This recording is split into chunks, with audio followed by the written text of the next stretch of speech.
The Toronto Maple Leafs' decision to extend William Nylander's contract for 8 years at an annual value of $11.5 million raises questions about the team's direction.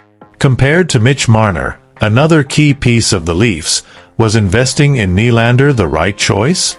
Marner excels in various aspects over Nylander. His goal-scoring ability, defensive skills, and overall contributions to the team put him in a more favorable position. Marner's numbers from last season demonstrate his consistency and impact on the field, outlining a performance that surpasses Nylander in several essential metrics. While Nylander may be more injury-resistant, Marner is no slouch in terms of presence in important games. The 2021-22 season exemplified Marner's potential, outshining Nylander in terms of performance even amid physical challenges. Marner not only shows effectiveness in attack but also demonstrates defensive aptitude, becoming a crucial piece in penalty-kill situations. His multifaceted contribution and constant evolution solidify him as a fundamental athlete for the Leafs. Comparatively, Nylander's permanence may limit the team's development and acquisition of additional talent. Considering the players' salaries and the financial impact of their contract extensions, questions arise about the Toronto Maple Leafs' long-term investment strategy. Let's be honest, extending Nylander's contract for $11.5 million a year was a risky move, to say the least. Comparing it with Mitch Marner's talent and versatility, it's hard to understand this choice.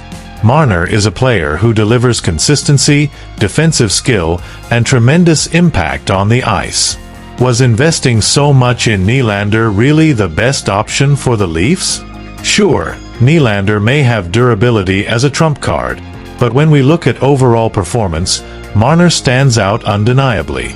He not only knows how to score goals but also demonstrates high-level defensive ability, being crucial in penalty-kill situations. Last season proves that Marner is a key player for the Leafs' success. And now, with Nylander secured for 8 long years, what will be the ramifications for the team's future?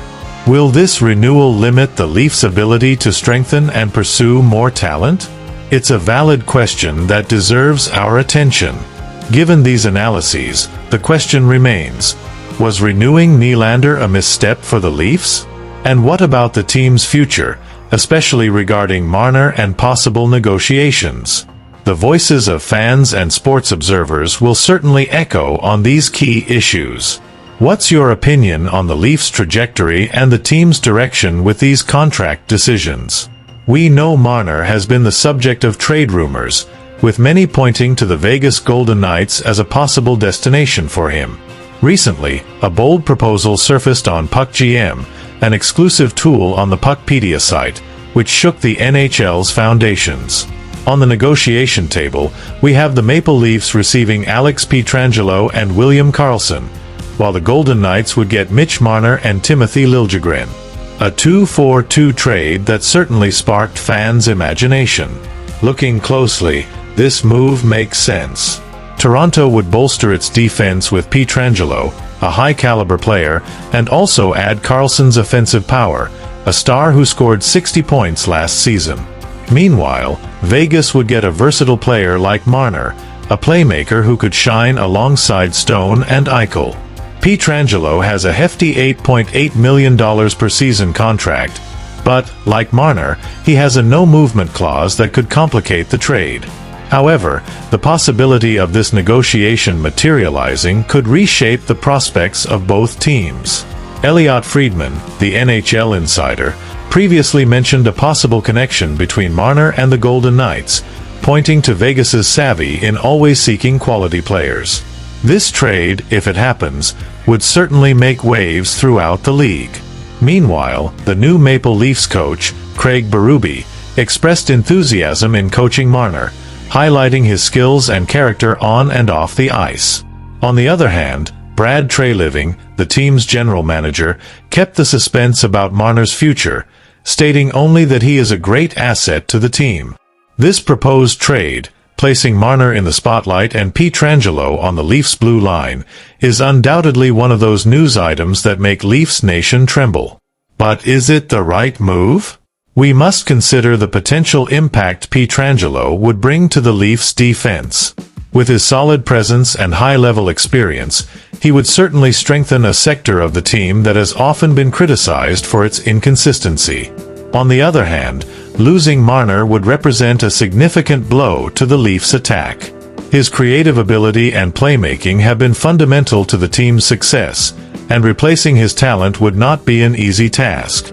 The Vegas Golden Knights, in turn, would be acquiring a true playmaker in Marner, someone who can elevate their attack to unprecedented levels. With Stone and Eichel by his side, Marner could become a catalyst for the Knights' success in a way few players could. But what about the no-movement clause for both players? This adds a layer of complexity to this negotiation. The player's willingness to accept or reject the trade could be a determining factor in this equation. Ultimately, what the Leafs need to evaluate is whether this trade would result in a positive balance for the team in the long run. Would we be strengthening our defense at the expense of our attack? Do the additional pieces involved in this deal compensate for losing Marner? So, what do you think about this possible trade? Is Marner dispensable for the Leafs, or could this move strengthen the team? Now I conclude this reflection on the Toronto Maple Leafs choices regarding Nylander and Marner's contracts. It's clear that these decisions raise important questions about the team's future. Moving forward with Nylander for 8 more years at such a significant value, in contrast to the possibility of negotiations involving Marner, makes us ponder the path the Leafs are taking. I would like to invite you to share your opinion on these topics in the comments. Your ideas and insights are crucial to enriching the discussions around hockey and team strategies. If you're interested in debates like this, don't forget to like, subscribe to the channel for more similar content, and activate notifications to stay up to date. We look forward to hearing what you have to say about the Leafs' future, player movements, and possible trades. Your participation is essential to make this dialogue even more enriching.